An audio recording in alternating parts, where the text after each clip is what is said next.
Video 7. In the United Kingdom, Conquest and Glory, David's reign over all Israel. Today we arrive at a moment that has been decades in the making. The caves are behind him. The exile is over. The civil war was quieted. The waiting has done its work. David is no longer just king of Judah. He is king over all Israel. The tribes gather. The elders come. Oil is poured again upon his head. Not because God changed his mind, but because the nation has finally caught up with what heaven declared years before. The shepherd from Bethlehem now stands as sovereign over a united people. But David's first move is not what kings would choose. He does not build a palace first. He takes Jerusalem. At the time, Jerusalem was a Jebusite stronghold, fortified, defiant, and considered unconquerable. The enemy mocked him from the walls, but David saw more than stone ramparts. He saw destiny. He saw a city positioned between north and south, neutral ground, a place that could unify divided tribes, and God gave him victory. Jerusalem became the city of David, political capital, military stronghold, and soon spiritual center.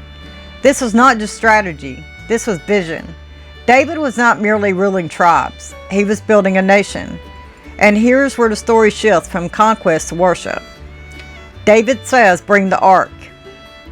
Now for years the Ark of the Covenant, the sacred symbol of God's presence, has been neglected, sidelined, almost forgotten in the chaos of Saul's reign.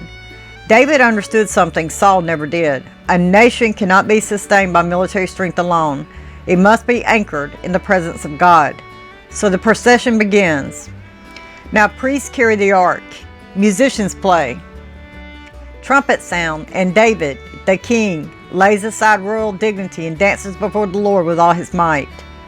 Not polished, and not restrained, and not concerned with image, he worships. The warrior who conquered Jerusalem became a worshiper in the streets, and some misunderstood him. Even Michal, Saul's daughter, despises him in her heart. But David answers with clarity, "I will become even more undignified than this." Because David knew, leadership without worship becomes tyranny, and power without humility becomes corruption. Glory without God becomes empty. From that moment forward, the kingdom expands. The Philistines are subdued, the Moabites fall, and the Arameans retreat. Israel's borders stretch further than ever before. But notice the pattern. Victory follows alignment. Expansion follows worship, and glory follows surrender. David's reign over the United Kingdom was marked by strength, yes, but more than that, it was marked by dependence. He inquired of the Lord before battles, he honored covenant, and he centralized worship. This was more than a political success. It was a nation being shaped around the presence of God. And here's the lesson for us today. God will unite what has been divided. He will establish what he has promised. But the true test of leadership is not how we fight, it is how we worship when the crown finally rests on our head. The shepherd's heart must remain, even when the throne is secure, because conquest builds borders, but worship builds legacy. And David, flawed, passionate, relentless David, teaches us that glory is safest in the hands of those who still know how to dance before the Lord. Next time, we will see that even in glory, the human heart remains vulnerable. But today, we celebrate this moment. A united kingdom, a captured city, a restored ark, and a king who knew that the presence of God was the true treasure of Israel.